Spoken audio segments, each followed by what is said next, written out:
na Cheyune ne Kabuye Israel baliko bye bakunwanyiriza ku motoka zino ez'amasannyalaze.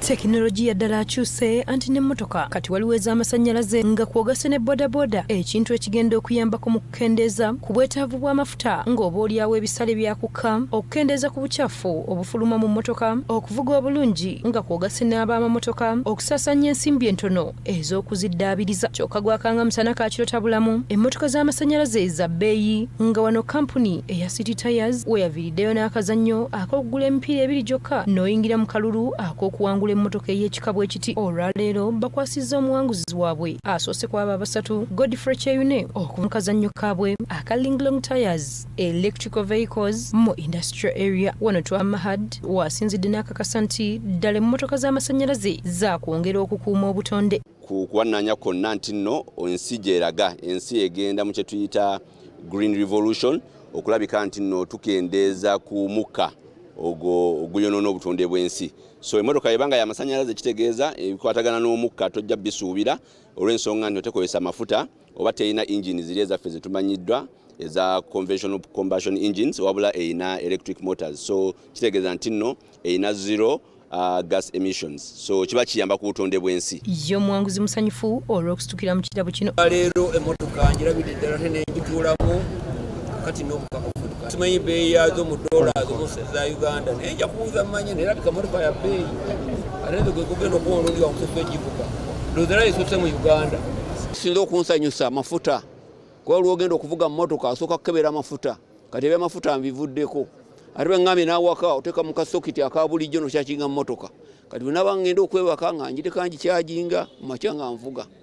So enkola ejja kutuyamba nnyo n'obutonde bw'ensi. Wabula Godfrey Cheyune yeeraliikiridde bakonda abali mu Uganda anti bano kati babba misana ttuku newankubadde twaha amugumizza nti emmotoka zino mwatuzeekuuma zokka. Olwekyo bannaye munsabire be naba ntambula ku kkubo bakyala kimpadde simanyi emmotoka we banaagiraba.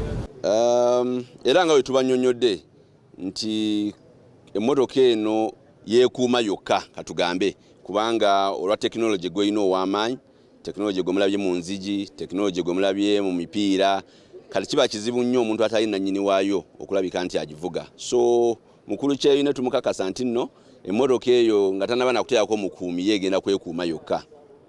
Gwe ayagala emmotoka bw'eti twaha alina obubaka bwo. Abasigadde tubategeeza nti nno wakyaliwo emmotoka bbiri ez'okuwangula. Kye weetaagisa kyokka kugenda ku branch yaffe yonna eya ZITAASA oba City Oil n'ogula emipiira gya Linglong.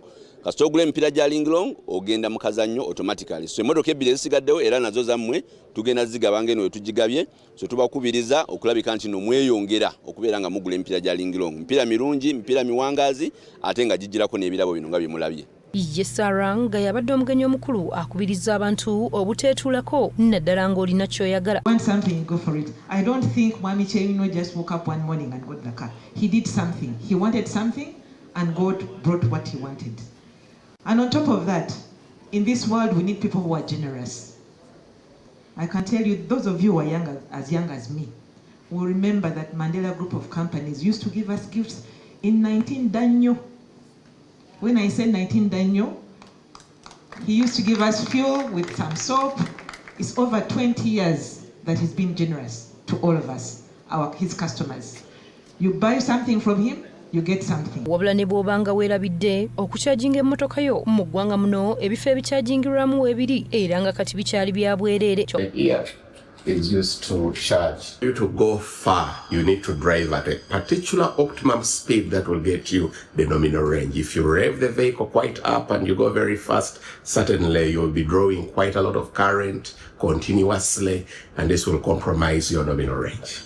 Emmotoka zino zijjirako digital number plates ekyanguyiza omuvuzi kubanga kikwetaagisa emitwalo 15 egya kuno okwefunira ekikabo ekityo ekya number plate okusinziira ku alipoota ya Uganda Revenue Authority ey'omwezi guno eraga nti emmotoka ne pikipiki eby'amasannyalaze ebyakayingizibwa mu ggwanga byonna omugatte gwa 1694 nga 17 z'emmotoka ez'amasannyalaze ate 910 zino pikipiki wabula ze zokka ezikola ebitundu 10 ku buli 10 nga by'amasannyalaze era nga bino byayingizibwa wakati wa 2022 n'emyezi ena egyasooka egya 2024. Nalongo National Rose Kabya Israel BTM TV Community Report.